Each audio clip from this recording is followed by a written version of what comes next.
القصة بتبدأ لما الإلهة منحت نورها لعالم كان بس دوامة سودة من العدم، فشكلت قارات وخلقت التسعة أجناس: الدراغونويد، الإلف الأسود، الأوني، الأقزام، الشياطين، القنطور، شعوب الوحوش، وأخيراً البشر. كان في قرية هادية شاب مليان أحلام ودع عيلته عشان يبدأ رحلة بعيد عن البيت، مع أكبر أمنية إنه يبقى مغامر عظيم ويدي حياة أحسن للي بيحبهم. بس الواقع ضربه بقوة لما وصل للمدينة الكبيرة، حيث كل الناس عايشين بعجلة من غير أي صبر في جو مختلف تماماً عن اللي يعرفه. التوتر زاد أكتر في تقديمه في جيلدة المغامرين المحلية، حيث عرف نفسه كلايت عشان يسجل. الموظفة سألت إيه الموهبة بتاعته وكشف الجاتشا اللامحدود. لما يدوس على زرار الجاتشا كارت بيظهر ولايت بيستدعي الحاجة الموصوفة فيه. في أول محاولة استدعى شوكة، بس الحاجة طلعت ملوية كلها ملهاش أي استخدام خالص. محاول يخبي الإحراج، أصر مرتين تانيين، استدعى تفاحة وقطعة عيش، بس الفاكهة كانت عفنة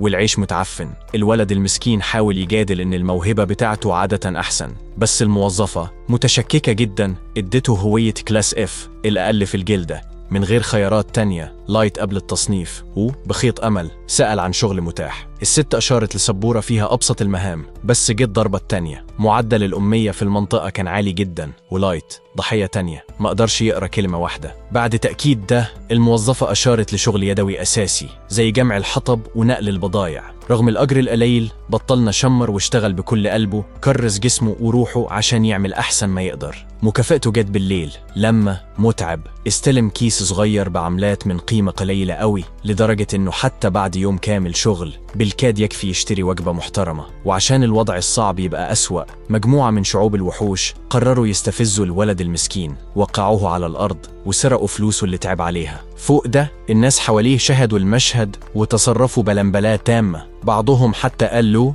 يطلع من الطريق كأنه بس زبالة مرمية في الشارع. مع ذلك مش كل حاجة كانت أشواك. لمفاجأة الولد، من نفس المجموعة اللي هجمته إلف جميلة زي النهار مدت إيدها عشان تساعده، ركعت على الأرض وادته حضن، إشارة حب ما كانش يتخيل إنه يستلمها. إلف بتوسخ ركبها عشانه. لايت فكر إنه بيحلم، بس الست أكدت له إن ده كله حقيقي. المجموعة بتاعتها اسمها كونكورديا القبائل، كان عندها أعضاء بيمثلوا كل واحدة من التسع أجناس المولودة من نور الإلهة: الرجل الوحش جارو، الإلف ساشا، الدراغوني دراغو، الشيطان ديابلو، الأوني أوبورو، القزم نانو، الإلف الأسود سيون، والقنطور سانتور. كان ناقص جنس واحد بس عشان يكملوا المجموعة، وعايزين لايت يبقى العضو الأخير بيمثل البشر. مع بعض هيحاربوا ضد التمييز ويخلوا العالم أكتر مساواة. أكيد لايت ما يضيعش فرصة زي دي ووافق على طول انضم للفريق. بس مواكبة مجموعة قوية قوي من المغامرين ما كانتش سهلة خالص. مع مرور الأيام لايت واجه مخلوقات قوية بشكل رهيب، وكونه الحلقة الأضعف كان دايما محتاج يتحمى بواسطة رفاقه، عادة بواسطة ساشا اللي كانت بتحرص تخلي الشاب البشري آمن كل ما تقدر. بسبب التصرف الحمائي المبالغ فيه ده بقت هدف لمزح الأصحاب اللي كانوا بيقولوا إنها دايما بتحط لايت تحت جناحها. كانت بتحلف إنها بس بتحاول تمنعه يتأذى عشان لو حاجة حصلت ممكن يلطخ سمعة المجموعة. الحقيقة إنه حتى لو مش مقاتل، لايت كان بيبقى مفيد بحمل حاجات الحلفاء وتحضير شاي رهيب خلال فترات راحة المغامرات، اللي شوية شوية كسب ثقة الرفاق، لحد ما في لحظة معينة جوه سرداب الزعيم دراغو طلب من الكل يوقفوا. حسب قوله المكان ده عمليا طريق مسدود، كان مثالي لما هيعملوه. الجو بقى تقيل والتوتر كان واضح على وش كل عضو في المجموعة غير لايت اللي بريء، فكر إنها بس وقفة للراحة وبدأ يحضر الشاي المعتاد بتاعه. مع ذلك دراغو كشف السبب الحقيقي: الشاب البشري كان بيتطرد من المجموعة. لايت مصدقش اللي سمعه، مش قادر يفهم سبب قرار مفاجئ كده، عشان كل الناس كانوا يبانوا بيحبوه وكان دايما بيعمل شغله صح. حتى ساشا اللي دايما كانت توريه حب كبير قوي دلوقتي بتتصرف باحتقار عميق، مستنفدة من عدم قدرة الولد يفهم اللي بيحصل. كان رأي إجماعي البشري كان بس عبء ميت، ودلوقتي هيتخلصوا من الريحة الكريهة لجنسه. في عدم تصديق كامل لايت سأل ليه ضموه في المجموعة من الأساس. شرحوا إن رؤسائهم فكروا إن الولد ممكن يكون سيد بسبب الموهبة اللي عنده، وعشان كده لايت اتراقب طول الوقت زي فار تجارب عشان يدرسوه عن قرب. بس الاستنتاج كان واضح: لايت كان عنده وضع بشري عادي، وده معناه إنه مش سيد، وده خلاه على طول عديم الفايدة لكونكورديا القبائل. في اللحظة دي ساشا حتى احتفلت عشان مهمتها كانت الاستمرار في نسل الإلف، ولحسن الحظ ما كانتش محتاجة تتجوز جنس أدنى زي البشر بأي شكل. الرؤساء أمروا بموت الولد، وعشان كده خدوه للطريق المسدود ده حيث يقدروا ياخدوا حياته من غير ما يثيروا شبهات.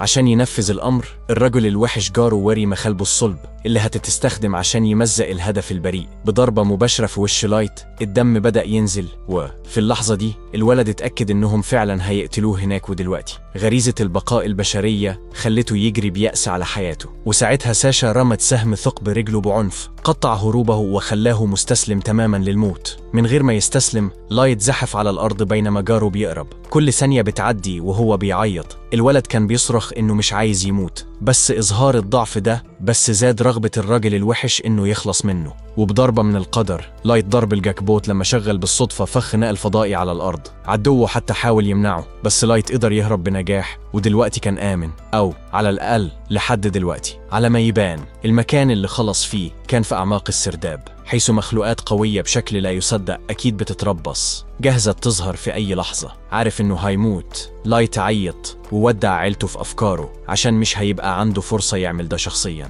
متساب لحاله، الولد المسكين اتساب من اللي فكر إنهم أصحابه، اللي دايما كانوا يوروه احترام وحب، خلوه سعيد خلال الوقت اللي غمروا فيه مع بعض. في الآخر كل الكلام ده عن المساواة بين الأجناس ما كانش أكتر من هراء، ورفاقه القدامى ظهروا كأسوأ ناس. مع ذلك لايت مرماش المنشفة بعد كل اللي عاناه بسببهم، وعد يقتلهم واحد واحد ينفذ الانتقام اللي يومها يجي. في الحالة دي لايت هيحتاج الأول يتعامل مع أفعى كلب الجحيم اللي ظهرت للتو في الكهف، مخلوق مستوى 1000 اللي البشري ملوش فرصة يكسبه. رغم إنه أضعف بلا نهاية من الوحش في كل الجوانب، الولد ما قدرش ببساطة يتبلع من غير على الأقل يحاول مقاومة. من غير سلاح في إيده، كل اللي لايت كان عنده هو موهبته المنتقدة، الجاتشا اللامحدود. من اللحظة دي كل آماله اتحطت في المهارة دي، واللي الإلهة تحبه هيحصل. فدوس على زرار الحاجة وحرر كارت. فجأة ست تستدعت وحلفة تحمي سيدها. أبادت أفعى كلب الجحيم بسهولة لا تصدق، لابسة يونيفورم الخدمة بتاعتها. بعد ما حلت الموقف، الست اعتذرت إنها ما تجنبتش إصابات الولد،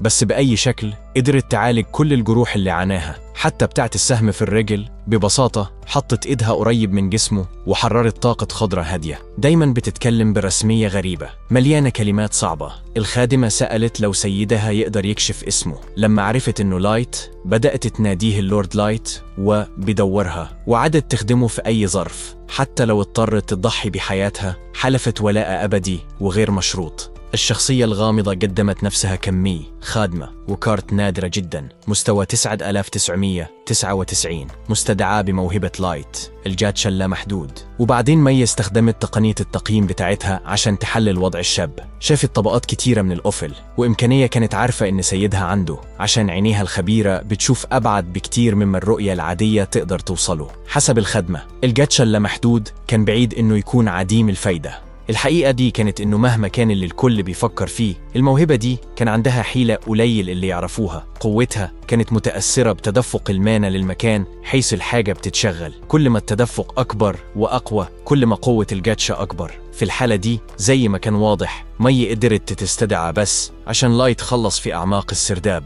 حيث الطاقة كانت قوية. كانت حتى متأكدة إن الولد عمل ده بقصد من غير كبرياء كبير. اعترف إنه وصل هناك بالصدفة، هارب بعد ما تساب ببرود من اللي حلف إنهم أصحابه. متذكر صدمته الأخيرة، الولد ما قدرش يكتم دموعه وظهر ضعيف تماما قدام تجربة فظيعة قوي كده. بإظهار تعاطف، مي أدت الولد حضن تقريبا أمومي، حتى لو اعترفت إنها مش فاهمة تماما عمق معاناته. وضحت إنها مستعدة تستخدم كل قوتها عشان تطلب الانتقام اللي سيدها عايزه قوي. عشان ده لايت بس محتاج يدي الأمر، بس رفض المساعدة الساحقة دي عشان عايز ينفذ انتقامه بإيديه قد ما يبان مستحيل بقوته الحالية. في الحقيقة لايت كان متأكد إن مي مش شايفة إمكانية ده يحصل، بس على العكس أظهرت دعم كامل للقرار وحطت نفسها تحت التصرف عشان تساعد سيدها بأي طريقة ضرورية. أكدت إنها ما كدبتش لما قالت إنها هتكرس حياتها تفضل جنب الشاب لايت. وكده في أعماق الهاوية السرداب الأصعب في المنطقة دلوقتي واعي بالقوة الحقيقية للجاتشا اللامحدود. لايت دوس على زرار الحاجة مرة تانية، بس المرة دي بهدف أكبر، بناء مملكة تساعده ينجز انتقامه. من اللحظة دي الغرفة المظلمة دي بدأت تتبلع بطوفان حقيقي من النور. 3 سنين عدت من اليوم المشؤوم ده، حيث بطلنا تساب كأنه كيس زبالة. ولو في الماضي أيام القتال كانت شديدة ومرهقة، نقدر نشوف إن حالياً أيام المجد هي واقع لايت. بيحكم مئات الخادمات جوه قصر هو نفسه خلقه، ومي زي ما وعد دايما جنبه. كل الخادمات يبانوا مفتونين تماما بيه، بيحتفلوا كل مرة يتلاحظوا، بينما مي بوقفتها المثالية بتقول للكل يتصرفوا كويس. بيسيب القصر، لايت بيمشي في السوق المحلي حيث الكل بيعرفوه. واحد من الباعة بيناديه للفطار، بينما تانيين بيحذروا من نقص الحلويات في البلد. لايت بيوعد يحل المشكلة، ومي بتطمنه إنها هتهتم باللوجستيات بأسرع ما يمكن. بيلاحظ إنه هيحتاج يخلق نظام جديد عشان سكان مملكته زادوا بشكل كبير قوي في ال3 سنين اللي فاتوا. بيسأل مي فين الاستدعاءات الأسطورية التانية بتاعته، ومي بترد إن أويوكي مروضة الوحوش مشغولة بعمل خريطة للسراديب والغابات. لايت بيفكر في الوحوش اللي بتتجول هناك، بس عارف إنهم مش ند لمروضة عبقرية زيها. مي بتكمل وبتقول إن إيلي الساحرة بتشتغل بجد عشان تخلق سحر خاص لخطته الكبيرة. كمان في نازونا الفارسة اللي ممتازة في القتال المباشر، بس خلينا نقول إنها شوية مشتتة في مجالات تانية. مي بترد إنها حطتها في دورية في القصر، مهمة بسيطة هتخليها بعيد عن المشاكل. لايت ما بيهتمش. في النهاية الطاقة الفوضوية لنازونا بتخلي الأمور أكتر إثارة. بعدين المشهد بيتغير وبيرجعوا للقصر، حيث بينادوا بواسطة جاك آخر الاستدعاءات الأسطورية ال4 بتاعته اللي بيدعوه للتدريب. مي شوية متضايقة، بتقول لجاك يخاطب لايت بالاحترام المناسب، بس جاك بأسلوبه المريح بيتجاهلها تماما. لايت بيقول لمي إن كله تمام عشان بيعتبر جاك أخ كبير. في ميدان التدريب الاتنين بيستعدوا. بانفجار سرعة لايت بيجري للأمام وبيضرب لكمة مباشرة في البطن المنحوتة لخصمه، بيدفعه لورا بقوة مفاجئة. راضي جاك بيمدح قوة لايت، بيقول إن مغامر عادي كان مات باللكمة دي. بيتقابلوا في وسط الحلبة تاني، بيتبادلوا ضربات قوية. في نفس الوقت في جزء تاني من القصر، نازونا بتدورية في الممرات وراسها فاضي لما خادمات تانيين بيقربوا منها، بيتملقوها وبيقولوا إنهم بيحسوا بالأمان وهي قريبة. نازونا بتفرح، بتقع في فخهم على طول. الخادمات بعدين بيقترحوا إنها لازم تتأكد من مخدع لايت عشان تتأكد إن كل حاجة آمنة. نازونا بتفكر إن دي فكرة عبقرية وبتجري للأوضة. لما بتحاول تفتح الباب بتصطدم بمي. نازونا بتسأل إيه اللي مي كانت بتعمله هناك عشان لايت كان بيتدرب. مي بتحمر بشدة، بتتلعتم وبتقول إنها كانت بتنظف الأوضة. نازونا بتصر إنها محتاجة تتأكد من المكان، وقبل ما مي تقدر توقفها بتدخل وبتلاحظ السرير المبهدل. ببراءتها بتعلق إن يبان إن حد كان بيتدحرج ويشم المخدات، وبتسأل لو مي عملت ده بقصد. مي بالاستفادة من سذاجة المصاصة بتأكد بثقة إن ده أسلوبها الخاص في ترتيب السرير. نازونا بتنبهر وبتطلب تتعلم، بس مي بترفض وبتقول إنه سر تجاري. نازونا بعدين بتفتكر إن الخادمات طلبوا منها توصل رسالة، بتسلم لفافة لمي اللي بتلاحظ إنها جواب احتجاج. الخادمات التانيين بيثوروا ضدها عشان بتحتكر تنظيف أوضة لايت. مي بتقول لنازونا متقلقش وبتديها شوية فلوس عشان تخليها تسكت. مبسوطة نازونا بتجري للسوق، وبعد تفكير كتير بتقرر تشتري بانكيك فاخر مع لبن طازة. رجوع للقصر بتلاقي أويوكي في شرفة ومعاها الخريطة اللي مي طلبتها. تعبانة من طاقة نازونا، أويوكي بس بتسلم التقرير. بعد كده نازونا بترجع للدورية بتاعتها وبتدخل غرفة العرش. لما تشوف إن مفيش حد في المكان بتطلق صرخة تحرير، بتنط على العرش وبتبدأ تلعب بيه لحد ما بالغلط بتكسر جناح تمثال ملاك. خايفة من مي بتحط القطعة مكانها بأي شكل وبتهرب. رجوع للتدريب، لايت وجاك بيكملوا قتال. في النهاية بيروحوا للحمام، وجوه البانيو العملاق جاك بيمدح لايت، بيقول إنه بقى قوي قوي لدرجة إن معظم مخلوقات السراديب هتبقى لعب عيال ليه. مع ذلك بيحذر إن لسه في أعداء أقوياء هيدمروه في أول فرصة. لايت بيجد بيفكر في الخيانة اللي عاناها من 3 سنين، وبيأكد إنه مش هيرتاح لحد ما ينتقم. في مخدع مي بتستدعي ال4 خادمات المشاكسات وبتقرأ جواب الاحتجاج بصوت عالي قدامهم. ال4 بيسكتوا وبيعتذروا، بيقولوا إن ده كان بس طريقة لإظهار الدعم عشان عارفين إن مي متحملة ضغط. مي بترفض طلبهم إنهم ينضفوا أوضة لايت، وكعقاب بتأمرهم ينضفوا الممر العملاق لحد غرفة العرش باليد. في نفس الوقت نازونا بره ووشها مضغوط على واجهة محل بتتأمل قفاز عايزاه بس ملهاش فلوس تشتريه. إيلي بتصطدم بنازونا وبتسأل إيه اللي بتبص عليه. إيلي بتكشف إن البناء اللي كانت بتشرف عليه ماشي كويس، فقررت تاخد استراحة. الاتنين بيبدأوا يتناقشوا عن مين أقرب للايت. إيلي بتتفاخر إنها متورطة مباشرة في خطة الانتقام على عكس نازونا، حتى بتذكر إن كان عندها شاي بعد الظهر جميل مع لايت، وإن المرة الجاية هترتب عشاء خاص. رجوع للقصر، ال4 خادمات وهم بينضفوا مشغولين بالتآمر ضد مي، بيذكروا إن طغيانها بيوصل للستراتوسفير. بيفكروا يوشوا بمي للايت بس بيتراجعوا خوفا من غضبها. بيستنتجوا إن لايت بيهتم بمي قوي عشان كانت أول استدعاء بتاعه عدت 2 شهر كاملين معاه لوحدها في السرداب. مغمورين بالغيرة بيبدأوا يتدحرجوا على الأرض وبيقرروا يعملوا طقس فودو عشان يشيلوا مي من المعادلة. مع ذلك للأسف بالنسبة لهم مي بتسمع كل حاجة وبتدخل الأوضة، بتتهمهم بالتآمر. فورا بيعتذروا، بس مي اللي كانت رجعت حاسة إنها كانت قاسية قوي دلوقتي بتفهم إنها ما كانتش قاسية كفاية. بتأمرهم ينظفوا غرفة العرش كمان، عاجزين بيطيعوا. وهم بينظفوا التراب من العرش، الخادمة ذات الشعر الأخضر بتوقع قطعة جناح الملاك اللي نازونا كسرتها.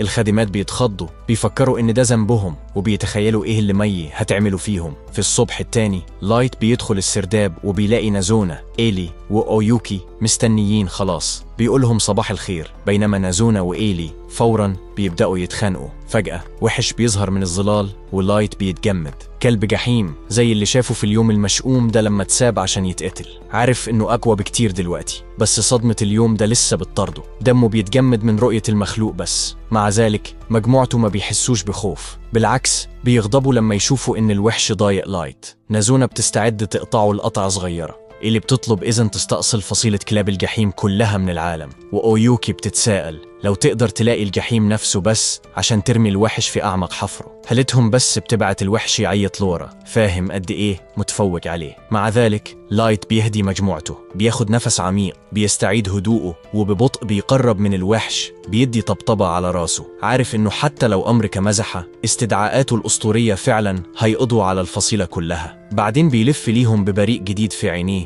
وبيعلن إنهم محتاجين يطلعوا للسطح اليوم ده، فخطة انتقامه بتبدأ. في نفس الوقت اللورد جارو محترم جدا بواسطة ناس المدينة. لما يلاقي شاب بشري بيدور في الزبالة بيعامله كأنه مش حاجة، بيركله وبيبصق في وشه، بيقوله يطلع من الطريق وبيناديه دودة. وبعدين بيدخل بار عشان يشرب مع رفاقه. كل اللي هناك بيعاملوه كأنه إله عشان دايما بيساعد الناس. من يتيم في الأحياء الفقيرة للمفضل إنه يبقى الزعيم التالي للذئاب البشرية. الناس عايزة تبقى زيه، بس جارو بيقول إن مش سهل، محتاج يستخدم غرائز الرجل الوحش عشان يبقى أقوى، محتاج يفصل الشغل الكويس عن الوحش. وكده بقى اللي هو عليه النهاردة. الرجالة بيسألوا أسئلة عشان يتعلموا عن الشغل اللي عمله من 3 سنين، بس جارو ما يقدرش يتكلم عن ده، سر محفوظ بس عنده. جارو بيفتكر إن الشغل ده كان حاجة كويسة قوي يعملها، كل السمعة والفلوس من قتل شاب بشري مشتبه إنه سيد، كانت حاجات غنت كل اللي في الشغل ده. أبدا ما لقوهوش بعد ما اتنقل فضائيا، بس عارف إن مستحيل يكون نجا من الجروح دي في مكان زي ده. مع ذلك مش فاهم إيه السادة دول اللي الأمم بتدور عليهم بيأس كده. في قلبه بيتساءل لو أحسن يحقق، بس عارف إن خطير قوي، أحسن يسيب الكلاب نايمين. بعدها على طول بيطلب مشروبات أكتر، وواحدة من رفيقات البطل بتظهر في المكان. المشهد بيقطع للكل جوه سرداب. مع ذلك بنتعرض لشوية أكتر من اللي حصل لما وصلت البار. مي وصلت بتقدم نفسها وبتسأل لو هو اللورد جارو، سابقا من كونكورديا القبائل. تابعين الراجل بيطلبوا من مي ما تتكلمش كده مع سيدهم، بس بيقول للكل يسكتوا، وبيسأل إيه اللي جاب مي للمكان. بتشرح إنها مي خدمة حلفت ولاء مطلق للورد لايت، كانت بتدور على مكان سيدها لوقت طويل. في دماغ الراجل بيتساءل لو مي عارفة حاجة ما همش عارفينها. ماي بتشرح إن الشاب من دم نبيل. جارو الوحش بيبدأ يضحك. مفيش طريقة شاب زي لايت يبقى نبيل. ماي مش تقدر تقول أكتر من كده فبتفضل تسكت. جارو عارف إن الرؤساء كان لازم يحققوا في لايت بدقة. كمان بيفتكر إن لايت أبداً ما ذكرش إنه نبيل، بس لو بتقول الحقيقة ممكن يبقى مصدر رزق كويس. فوق ده الست بتفوح بالفلوس. جارو مش مصدق إن لايت نبيل. ماي بتشرح إنها دورت على لايت في كل مكان. اكتشفت مؤخراً بس إنه انضم لمجموعة مغامرين وعدى خلاص من الهاوية. ماي بتبدأ تعيط وبتطلب توديها لآخر مكان اتشاف فيه، بس جارو بيفهم إنه فخ حتى لو توري ذهب كتير. مع ذلك بيفكر إنها بس بشرية. جارو بيقرر يوديها مش عشان الفلوس بس عشان موت صاحبه لايت. هيودي أحسن رجاله للمكان عشان يدوروا على الشاب. رجوع للمشهد جوا الكهف. جارو ناوي يودي مي لقاع الكهف عشان يستخدم جسمها وبعدين يقضي عليها. أخيراً بيوصلوا للمكان اللي لايت اتشاف فيه آخر مرة. جارو بيشرح إن الشاب اتهاجم بواسطة وحش واتجرح بشكل غير متوقع، وبعدين وقع في فخ نقل فضائي، وكده كل حاجة حصلت. مي بتركع عشان تخلق مشهد. جارو الوحش بيفهم الست، بس كان مفاجئ قوي لدرجة إن مفيش حاجة تقدر تتعامل. بعدها على طول بيسدوا المخارج عشان ما تقدرش تطلع. في دماغه كان دايما عارف ان البشر مخلوقات هشة سهل يتخدعوا. ماي بتبدأ تتكلم ان لايت اتخان بواسطة اوغاد وتعذب في مكان رطب وأزر زي ده. لو كانت جنب الشاب من الاول ما كانش هيتضرب بسهم، يترفس او يتساب مغطى بالدم. الموقف ده اكتر من ما يتحمل. جارو الوحش بيفهم وبيشغل مخالبه. بيتراجع في دماغه، بيتساءل ازاي الست دي عارفة كل ده. اعضاء كونكورديا القبائل بس ورؤساء مختلفة عارفين اللي حصل. جارو بيبدأ يصرخ وبيسأل ازاي عارفة كل ده. بتشرح إن الشخص الوحيد اللي حلفت له الولاء كان لايت. وليه بس؟ بتقرر إنها هتقضي عليهم كلهم في المكان ده. جارو الوحش بيدخل في صدمة. بيحس بس بوجود الست في المكان ده. عيون مي باردة قادرة تحط خوف. بتتساءل بس لو هتقضي عليه. فجأة لايت بيظهر في المكان بيطلب من مي توقف، فجارو فريسته. الكل في صدمة. بيتسألوا إزاي شاب زي لايت وصل لقاع الكهف لوحده. بيفكروا إن ممكن يكون معاه صحبة وبيطلبوا من السيد يحترس. ممكن يبقى فخ كبير. بيدخل في صدمة ومش قادر يفهم إزاي لايت نجا من كل ده في الكهف ده. لايت متحمس ورجع عشان ينتقم بعد 3 سنين. رفاق جارو بيطلبوا تفسير عشان يفهموا إيه اللي بيحصل. جارو بيبدأ يضحك. مش قادر يفهم إزاي مستوى 15 عايز ينتقم من حد قوي زيه قوي كده. هو فوق المستوى 150. مفيش طريقة شاب زي لايت يهزمه. مع ذلك جارو مش مهتم. هياخد جسم الشاب وهيبقى أعظم رجل وحش اتشاف. لايت بيشرح إنه نجا بفضل مي اللي عالجته وبقت خدمته. عارف إن الكل عندهم أسئلة كتيرة يسألوها. جارو الوحش مش مهتم باللي عايزين يعرفوه. كل رفاقه فوق المستوى 130. 2 بشر ما يقدروش يعملوا حاجة لحد نجا بالحظ البحت. مفيش طريقة يهزموهم، فبيقرر إنه هيوري قد إيه أقوياء. وهو بيتقدم ناحية الشاب. 2 منهم راسهم اتقطعت في ثواني. مي مش عايزة يهينوا السيد لايت بتاعها بالطريقة دي. الشاب بيشكر بس بيطلب منها بس تسد المخرج عشان ولا حد يهرب. بتوعد إن ولا روح هتطلع من المكان ده. الكل في صدمة من السرعة اللي رفاقهم اتقضى عليهم بيها. جارو بيقول إن دي كانت بس ضربة مفاجأة ومفيش حاجة يقلقوا منها. لايت بيلاحظ إنه ما تغيرش ولا حاجة، لسه بيعامل البشر كجنس أدنى. بيسألوا جارو لو ال2 أشخاص ضعفاء، بس هو بس بيقول للايت يسكت. البشر كانوا دايما وهيفضلوا ضعفاء، بيتعاملوا كزبالة مستوى واطي. طفى عينيه في المستوى بتاعه. لايت بيفهم إن كل جنس عنده حد مستوى خاص. ده مصدر التمييز الكتير والاحتقار للبشر. جارو بيرد إنهم أقوى منهم ومفيش حاجة تتعمل. لايت بيسأل ليه راسين على الأرض. جارو بيفكر إن دي بس ضربة حظ. لازم يكون استخدم حاجة سحرية أو حاجة عشان يقضي على رفاقه. بالتقدم ناحية الشاب، لايت بيهزمهم كلهم بعصاه بس. لما بيقرب بيسأل لو ده كل اللي عندهم يقدموه. مع ذلك جارو بيفضل يقول إنه بس بشري وما يقدرش يهزمه. واقف بياخد حجر سحري عشان يقوي نفسه. فوراً بعد كده بيستدعي وحش مستوى 500 عشان يهزم لايت.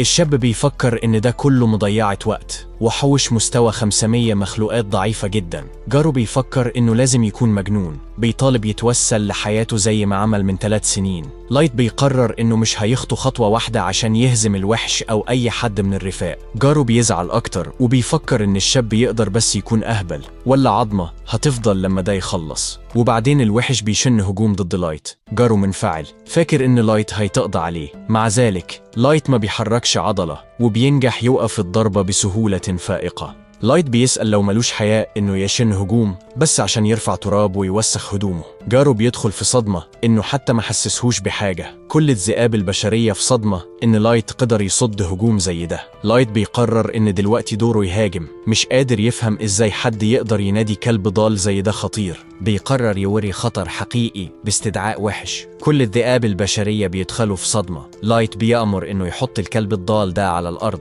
بعمل ده بينجح يجمد الوحش ويقضي عليه بسهولة فائقة. جارو بيدخل في صدمة، مش قادر يفهم إزاي سحر زي ده دمر فينرير المستوى 500 بتاعه في لحظة. لايت بيقرر يكشف مستواه الحالي 9999. الكل بيدخلوا في صدمة لما يكتشفوا القوة المرعبة للشاب. جارو مش قادر يستوعب ازاي قدر يعمل ده. القوة القصوى اللي البشر يقدروا يوصلوا لها المستوى 100 فوق ده ما كبرش ولا حاجة. لايت بيشرح انه وقف التقدم في السن بسوار الشباب. ابدا منساش اليأس، الحزن والغضب من اليوم اللي حاولوا يقضوا عليه. في دماغ الرجل الوحش بيتساءل لو الشخص ده فعلا لايت، عارف ان مفيش حاجة يقدر يعملها غير قبول الموت اللي هو مصيره. جارو بيبدأ يعتذر، كل اللي عمله كان بأوامر من بلده وملوش علاقة بلايت. مع ذلك بيتمنى إن لايت يفتكر إنه رغم الحادثة دي لسه شاركه أوقات كويسة. كل زمايله بينادوه جبان. لايت عنده سؤال لجارو، عايز يعرف كل اللي يعرفه عن رؤسائه. جارو بيقول إن الرؤساء بس قالوا يلاقوهم. لايت عايز يعرف ليه كانوا عايزين يقضوا عليه بعد ما اكتشفوا إنه مش زيهم. جارو بيرد إنه ما يعرفش حاجة. الذئاب بيبدأوا يرفعوا إيديهم فاكرين إنهم عارفين حاجة، بس مي بتقطعهم لنصين كأنهم مش حاجة. جارو بيدخل في صدمة ويأس. لايت عنده سؤال تاني، لو يقدروا يكسبوا لو أعلنوا حرب ضد الأمم العليا. لايت عايزه يكون صريح. جارو بيبدأ يرتجف من الخوف، عارف إن لايت شخص قوي وهيبقى عنده ميزة مؤقتة في القتال. مهما يكون مستوى الشاب عالي لسه بس بشري. عندهم تحت التصرف كل الأسلحة، الدروع والحاجات اللي جمعوها على مر السنين. لايت بيفهم وكان دايما عارف إن في حد يقدر يواجهه لوحده. عنده أسئلة أكتر يسألها فعايزهم يتبعوه. لايت بعدين بيقرر يوديه لغرفته. بقلب الراجل الوحش بيوري كل رفاق الحرب بتوعه عشان يشوفهم. بملاحظة مستويات الوحوش والبشر جارو بيتبول أكتر من الخوف. لايت بيقرر كمكافأة يخليه في يأس دائم، بيوقع عذاب أسوأ من الموت. جارو يقدر بس يفكر إنهم أحيوا الوحش ومفيش حاجة يقدر يعملها. بيبدأ يعيط وبيسأل لو لايت ناوي يبقى إله. ده أبدا ما عداش في دماغ الشاب، بس متأكد إنها مش فكرة وحشة. يقدر يسيب العالم زي ما يحب، سعيد أو حزين. لازم يمنح سعادة أو عذاب. وقت الحشد والطلوع للسطح. شهور عدت لما لايت أخيراً طلع من هاوية السراديب، ومع مجموعته راح يزور قريته القديمة على أمل يوري للعيلة إنه فعلاً بقى شخص قوي كفاية يهتم بيهم للأبد. لما وصل للقرية أخيراً عينيه اللي كانت مليانة فرح وحنين للبيت اتملت صدمة ورعب لما شاهد حالة الدمار اللي القرية كلها كانت فيها. جري ناحية القرية مش قادر يصدق عينيه، وقع على الأرض من غير أمل خالص. مي والتانيين هدوه ووعدوا ينتقموا من اللي عمل ده في قريته. النعمة المنقذة الوحيدة أو خيط الأمل اللي كان عنده كان حقيقة إنه وهم بيدوروا في القرية أبداً ملقوش جثث عيلته الميتة بين القرويين الميتين التانيين. فلسه متمسك بالأمل إن عيلته ممكن تكون هربت من المذبحة ويمكن لسه مختبية في مكان في البلد دي. أسابيع عدت من الحادثة دي ولايت قرر يزور القرية المدمرة مرة تانية. كان عايز يقيم كل حاجة بعقل هادي. فآخر مرة كان محطم عقلياً لدرجة إنه ممكن يكون فاته تفاصيل مهمة ممكن تدي دليل على اللي حصل لعيلته. المرة دي كان معاه فارس مدرع اسمه جولد وقاتلة شعر رمادي اسمها نيمومو. منظر القرية تاني ملاه بالفزع، بس فضل متماسك وبمساعدة رفاقه عمل حفر كتيرة للقرويين الميتين. حط ورد في الحفر وهو بيفهم إن ده أكيد كان عمل مجموعة مغامرين من جنس تاني. وهو غارق في الأفكار جولد بدأ يشتكي إنهم محتاجين يستعجلوا، فلو لأ هيبقى لازم يناموا في العرى الليلة دي. نيمومو اتعصبت عليه، بتدعي إن لايت في حداد ولازم يدوله كل الوقت اللي محتاجه. جولد قال لنيمومو إنه هيروح لقمم الجبال المغطاة بالتلج ولأعماق الجحيم الأعمق عشان لايت، بس كمان عارف إنهم محتاجين يلاقوا مكان آمن يرتاحوا فيه هيبقى مريح ليه في حالة الحداد. نيمومو ما قدرتش تجادل ضد ده، والنقاش الصغير ده بين إنه خفف مزاج لايت اللي ابتسم وقام قالهم يرتاحوا، فهو حاسس كويس. أكد إنهم قريب هيلاقوا إقامة، بس الأول لازم يجمعوا معلومات أكتر. كانوا عارفين خلاص إن قوتهم كافية يواجهوا العالم كله، بس لايت لسه فاكر إنهم لازم يمشوا بحذر وما يبقوش متحمسين قوي يشنوا حرب شاملة. جولد وافق على ده، بيأكد إنك لازم تعرف عدوك كويس زي ما تعرف نفسك لو عايز تكسب حرب من غير فوضى. لايت وافق على ده، قال إنهم لازم الأول يتأكدوا من قوات كل الأمم المختلفة، ومع ده كان كمان فاكر إن الهجوم على إريته ممكن يكون ليه علاقة بحقيقة إنه ممكن يكون سيد محتمل، حقيقة إن المجتمع السري اللي مرة حط حكم إعدام عليه راح لحد إنه يقتل كل الناس في إريته، غضبه وهو بيوعد يحرق العالم كله للأرض بس عشان يستأصل كل الشر منه. نيمومو اتصدمت من الهالة الطالعة من لايت، بس جولد هداه، قال إنه لازم يخلي غضبه تحت السيطرة وهم في المدينة، فمش عايزين يعملوا مذبحة لسه. ده رجع لايت للواقع وهدى قبل ما يطلع قناع وحش وحاد مستعد يدخل المدينة. خلاص بدأوا يطيروا ناحية مدينة داجاس، وفي الطريق نيمومو سألت لايت عن خططه لما يبقوا في المدينة. لايت قالهم إنهم محتاجين يخلوا ملفهم هادي في الأول عشان مجلس ال12 ما يشكش فيهم، ومحتاجين يسجلوا في جلدة المغامرين. بمجرد التسجيل هيزودوا رانك مجموعتهم قد ما يقدروا، فكل ما رانك المجموعة يبقى أعلى كل ما يقدروا يحصلوا معلومات أكتر من ناس عايزة مساعدتهم أو من ناس عايزة تكسب رضاهم وحمايتهم. جولد رد إن الخطة ممتازة، بس سأل لو لازم يمشوا من هنا، فلو لأ هيجذبوا انتباه فوراً. لايت وافق وقرروا يرجعوا للأرض ويكملوا مشي، لكن وهم ماشيين في الغابة سمعوا صرخات كتيرة جاية من قدام، وفهموا إن مجموعة أقزام حاصروا راجل وبنته تماماً جاهزين يسرقوهم. الأقزام لاحظوا درع جولد اللامع وقالوا لهم يطلعوا من هناك. لايت أخيراً أدى الأمر لخدامه يتعاملوا مع الأقزام دول. نيمومو عملت شغل سريع مع الأقزام اللي اتصدموا مربوطين في بعض في وسط الغابة، بينما كإشارة شكر الراجل عرض عليهم توصيلة لمدينة داجاس. البنت الصغيرة بانت منبهرة بيهم فعلا، فأبدا ما سمعتش عن بشري بيكسب أزم في قتال، والراجل وافق إن نادر قوي تلاقي بشر أقوياء كده. سأل لايت لو هم مجموعة مغامرين مشهورة، بس لايت رد بصدق إنهم حتى مش مسجلين لسه، وده صدم الراجل. بغض النظر عن ده قال للايت إنه جه المكان الصح لو عايز يبدأ مجموعة جديدة. فمدينة داجاس اتبنت على حدود مملكة الأقزام اللي متصلة بالممالك البشرية والإلفية، ده بيؤدي لتنوع ضخم من السراديب والمغامرين في المنطقة دي، وده بيولد صراعات كتيرة بس كمان تجارة كتيرة كمان مشهورة قوي بين البشر، بس عشان البشر كتير بيتعرضوا للتمييز في أماكن كتيرة هو نفسه بيدير نزل حيث ناس من كل الأجناس بتلاقي احترام متساوي. لايت ومجموعته نزلوا من العربة عند مدخل المدينة وشكروا الراجل اللي قال ينادوه كولونيل، ودعاهم لنزلوا لو قرروا يعدوا الليلة.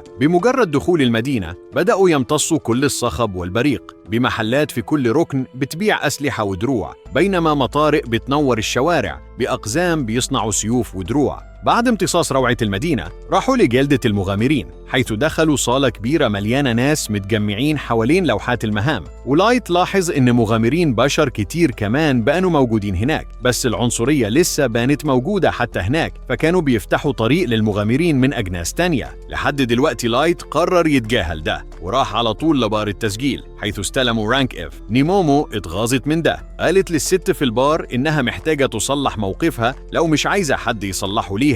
قالت لموظفة الاستقبال تتأكد تاني من الرانك، فلايت قوي بشكل لا يصدق ويستاهل يبقى رانك اس على الأقل. لكن موظفة الاستقبال ما اهتمتش وقالت للبشرية المنتنة تبعد وتقبل الرانك اللي ادالهم. قبل ما نيمومو تقول حاجة لايت قاطعها واعتذر لموظفة الاستقبال قبل الرانك برشاقة، بعدين طلع. بمجرد خروجهم نيمومو بدأت تعتذر للايت فخربت كل حاجة، بس لايت قالها تهدى ووداهم لنزل الكولونيل. الكولونيل كان مبسوط يشوفهم تاني وسأل إيه اللي يقدر يعمله ليهم. لايت أكد إن عنده طلب غير عادي وطلب يأجر الدور العلوي كله من النزل لشهر كامل، خلاله ولا حد غيره ومجموعته يقدر يطلع هناك ولا حتى أعضاء طاقم النزل. اعتذر مسبقاً عن أي مشكلة ده ممكن يسببها، بس أكد إنه مهم. بعدين طلع كيس مليان عملات ذهب وسلمه كدفع، بس الكولونيل رفض، بيأكد إنه أبداً ما يقدرش يقبل فلوس من حد أنقذ حياته. لكن لايت أصر على ده والكولونيل أخيراً استسلم وقبل الدفع.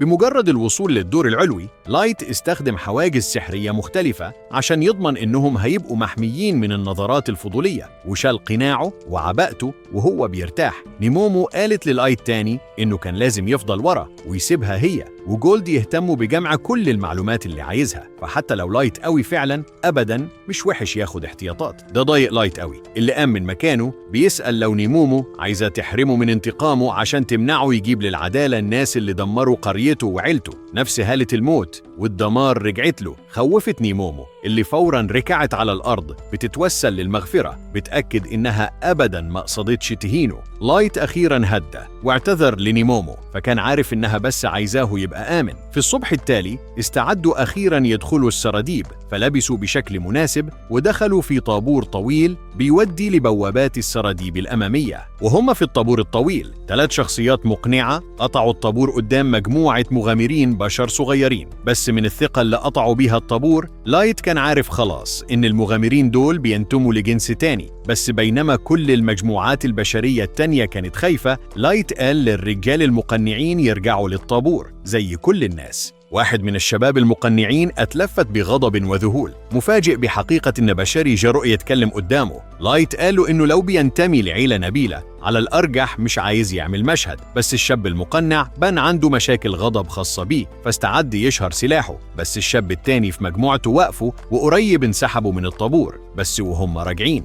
واحد من الرجال قال للايت إن ده لسه مخلصش. كل البشر صفقوا للايت بيأكدوا إنهم أبداً ما كانش هيبقى عندهم شجاعة يتكلموا مع الأجناس التانية، بينما المغامرين الصغار قدامه سألوا ليه ما يبوش إمدادات. حسبهم السرداب ده كبير فعلاً وممكن ياخد أيام كتيرة تنظيفه، عشان كده المغامرين دايماً بيجيبوا إمداداتهم عشان يخيموا بالليلة. قريب دخلوا السراديب ولقوا نفسهم في عالم جديد تماماً مليان بمخلوقاته ووحوشه الخاصة. بمجرد ما لايت اتأكد إن مفيش حد قريب يشوفهم، استخدم سحر الإخفاء بتاعه، وبعدين استخدم سحر الطيران عشان يقدروا يطيروا خلال السراديب من غير ما حد يلاحظهم. في نفس الوقت في وسط الأدغال الشاب المقنع شال غطاه، لسه غضبان على الزي البشري ده استخف بيه. طلع السيف الضخم من ظهره بيصرخ إن اسمه كايتو، الإلف الأصغر ينضم لصفوف الفرسان البيض النخبة وعنده دم السيد بيجري فيه. دمر كل الأوركس في غضبه بيضرب رؤوسهم، بينما الإلف الأسود اللي اسمه يناك قالوا يهدأ. لكن كايتو لسه عصبي عشان مش قادر يزود مستواه اللي بان محدود ب1500. يناك قال إن مستواه مش وحش، فهو أبعد بكتير من معيار الإلف.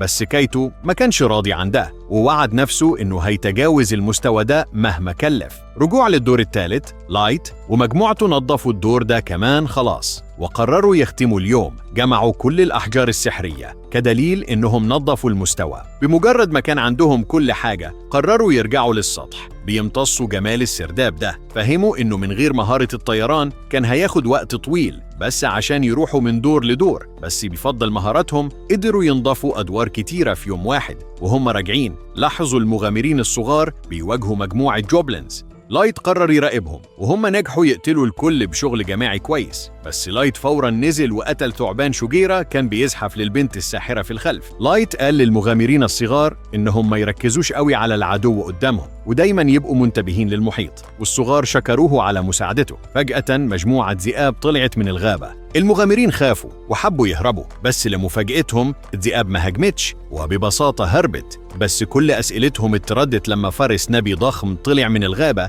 جاهز يدمر أي حاجة قدامه، ولايت بس كان بين الوحش وحياة المغامرين الصغار دول. وكده بتخلص الحلقة الرابعة.